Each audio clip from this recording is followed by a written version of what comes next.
People are going crazy. They're going crazy. They're racking their brains and they can't figure out, how could this be happening? How did this start? Did it start because of Trump? Did it start yesterday, 2 years ago, 3 years ago? What was the cause? What was the catalyst? What did we do? What are we doing wrong? Ladies and gentlemen, I could sit here and I can give you all, I guess, a political dissection, a timeline.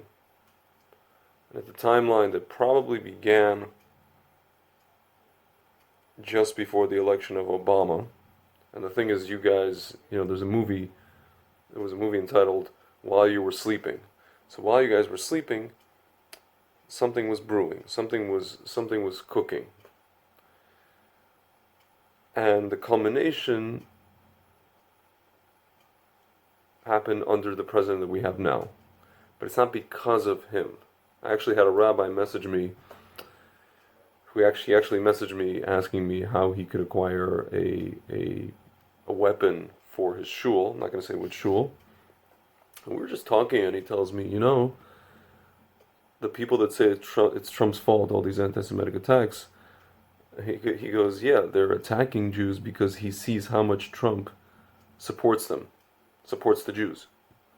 Meaning it angers them so much. It angers the white supremacists. It angers the left wing, or these African American, whatever you call them, whether it's a Nation of Islam or Black Israelites, whatever they are. It's angering them so much to know that the President of the United States is behind the Jewish people, and he is behind us, that he's attacking us, that they're attacking us. Because they feel like they're losing their grip. They feel like Obama was their friend. I don't know. Listen, I don't know. What I do know is that all of this that's happening right now, you guys have to look at all of this from a completely different lens. You have to look at all of this from a completely different lens. Just like you have to look at the Israeli election, or, Israel's lack of forming a coalition, and or inability to form a coalition, and lack of government. You have to look at it from a completely different lens. You have to look at the conflict with Iran from a different lens. You have to look at what's happening in Europe from a different lens. What's happening in Ukraine, Russia. Pretty much what's happened throughout all of Jewish history. Even the Holocaust. You have to look at it from a different lens. You have to look at it from the lens of that Hashem, first of all, Hashem spoke about this in the Torah. And I posted this on my wall. I posted all the verses, the psukim that talk about how the Jewish people are going to be scattered all over the world. It was all prophesied. It was all predicted. How, on the one hand, how we're going to be scattered. On the other hand, how we're going to come back to our land. By which path we're going to take. How is it going to happen? It's all there. It's all there. And the thing is, people are sitting around, especially, and I noticed this, people, Orthodox Jews, Frum Jews, who are sitting around, and they're just like, they're so, to them, it's almost like the Torah is this external thing. They're taught to learn it, what's called lishma. They're taught to learn it for its own sake, right? But the question is, are they connecting the Torah to their lives? Because the Torah is life. It's not just some book, some external book. It's not. It's all life. Torah Chaim. Are you connecting it to your life? Like people say, oh, see, why do you connect everything to current events? Why do you connect everything to, politics? I don't see it that way. I don't see it as politics. I see it as life. The Torah is life, and the Torah has hints for us, has messages for us, that we can look into the Torah, into certain sources, and we can see what's going on in the world, and we can pretty much figure out if we're plugging in the correct parameters and the correct things, and we have the system down, we can pretty much figure out what's going on and why it's going on when we look in the Torah, when we look at our, the writings of our prophets, when we look at the Gemara, the Talmud, Midrash, different things, the Zohar. I mean, it just goes on and on and on. It's a sea. And if only we just sit down and look at everything from a different lens, just, here you go. See this? Take the lens, change the lens, take it out. I'm not going to take this out now. Oh, maybe I could. Just, I'm not a professional photographer. I don't know how to fiddle with this thing, but take this, just change it. Suddenly the whole picture becomes clearer. Today's my Hebrew birthday, Zon Hanukkah, the 8th night of Hanukkah, Tevet, 2nd of Tevet, and the only thing I wish, the only bracha that I'm going to give you guys, both Jews and non-Jews, is the bracha to have clarity, for you guys to see really, peel back the veil, look behind the veil of what's really going on around the world, and to understand that this is from Hashem. We have the land of Israel now. We have the state of Israel. We have a government. However, I had a friend say, oh, what do you want me to do? You want me to go to Israel, to so-and-so Israel? Blankety blank Israel, where the government is, garbage, and the economy is garbage, and this is garbage, and that's garbage, and bureaucracy is everything's garbage. No, it's not garbage. We've had the state for about a little over 70 years. We came back in modernity in the end of 1800s. If you look at how America was built, the first 100 years of America was, I'm not going to use the word disaster. It was very, very difficult. There were wars. There were there was poverty. There was slavery. There were civil war.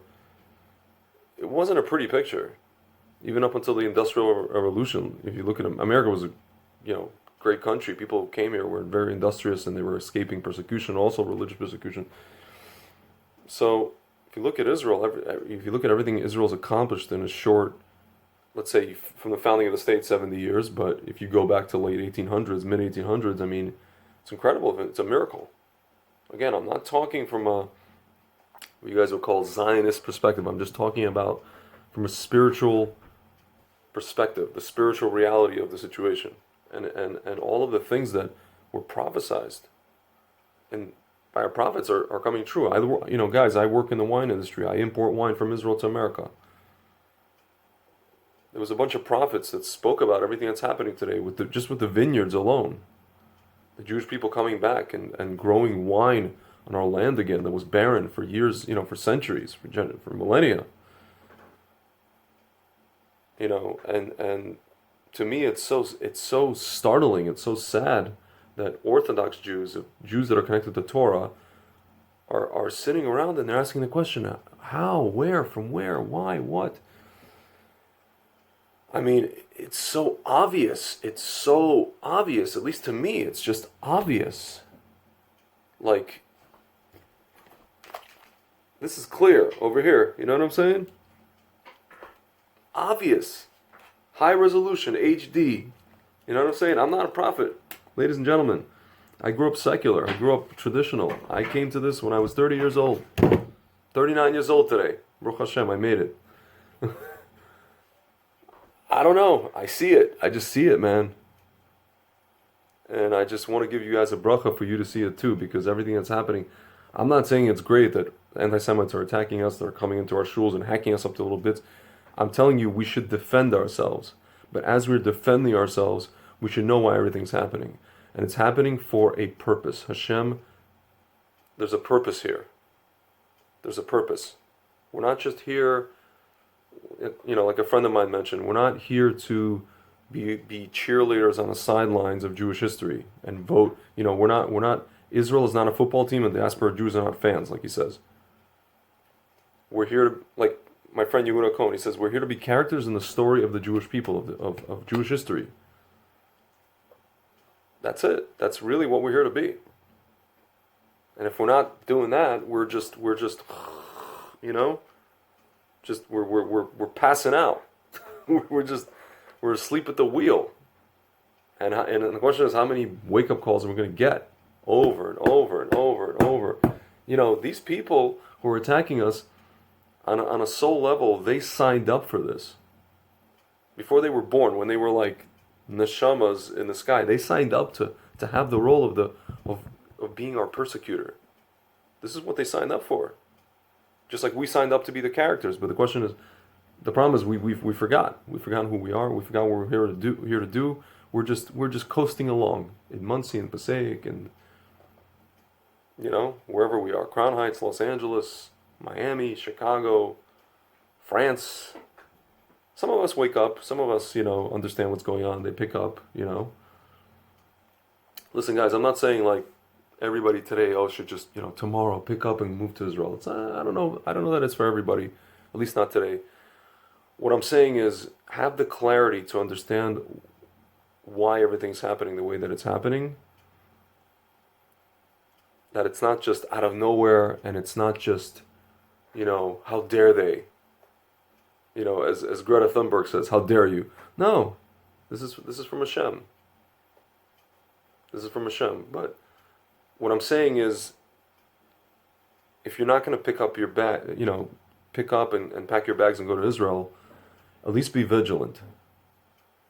At least as you are preparing yourself for what Hashem has in store for us as a nation, at least be vigilant. At least don't walk around asleep. Don't be a Jewish zombie. This is not you know, I know you guys are praying for the resurrection of the dead, but we're not there yet. And you guys are not dead. The people I'm talking to, if you're watching this video, you're alive. You're breathing, thank God. You're alive and kicking. You know, this isn't, you know, this is not The Walking Dead. So, again, I just want to give you guys a blessing for Hanukkah, Zod Hanukkah, for clarity, for the understanding. If you're a Torah Jew, you understand that the Torah spoke about all this stuff. It spoke about it. You understand that anti-Semitism is a halakha. Esav sonei Yaakov. It's a halakha. It's not. How could this happen? I don't understand. How could this happen? You know, it's like some guy in Spain in the 1400s, some Jewish guy sitting around. How could this happen? How could we get kicked out? Some guy in, I don't know, Germany during the Enlightenment, or I don't know. You know, I'm talking about before Holocaust, sitting around. How could this happen? Why are they burning us? Why are they blaming us for this? How could this happen? I don't know. Look in the Torah. Just open a book. Open up a book called the Torah. Look inside of it and see what it says.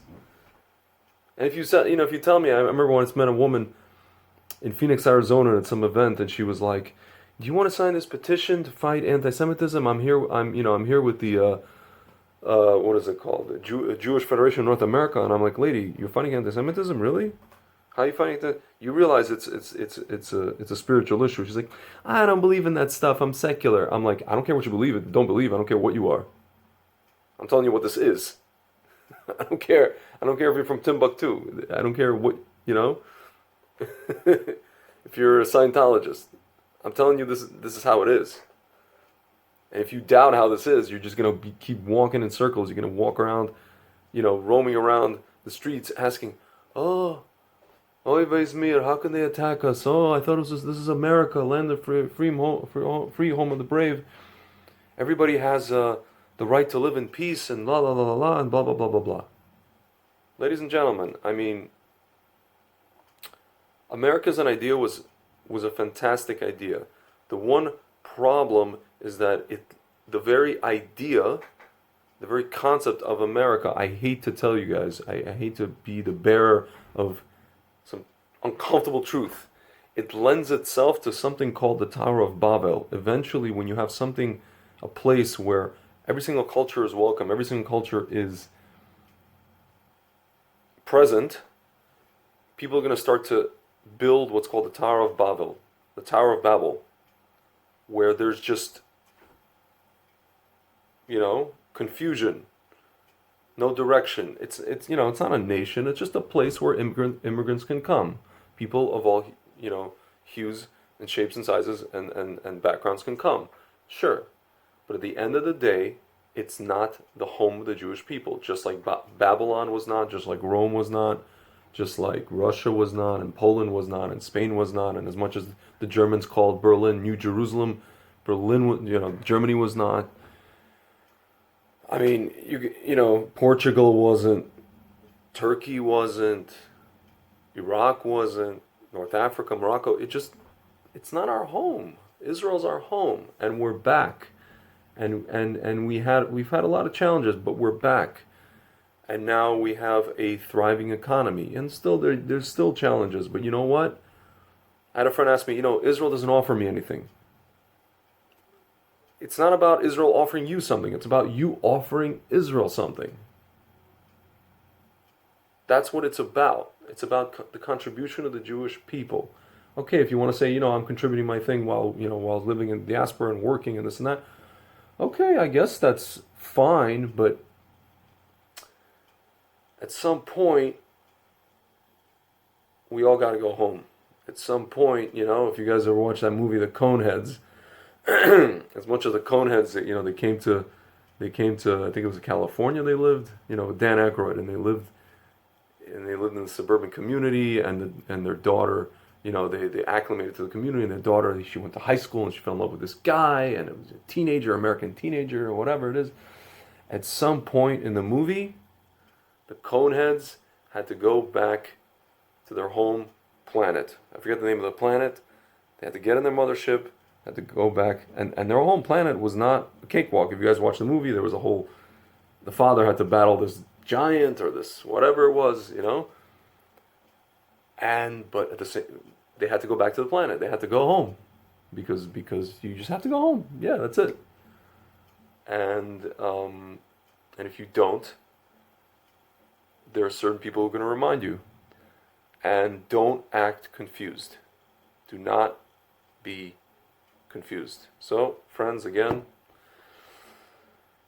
Zon Hanukkah, just a bracha for clarity. Chag Sameach, and I'll talk to you soon.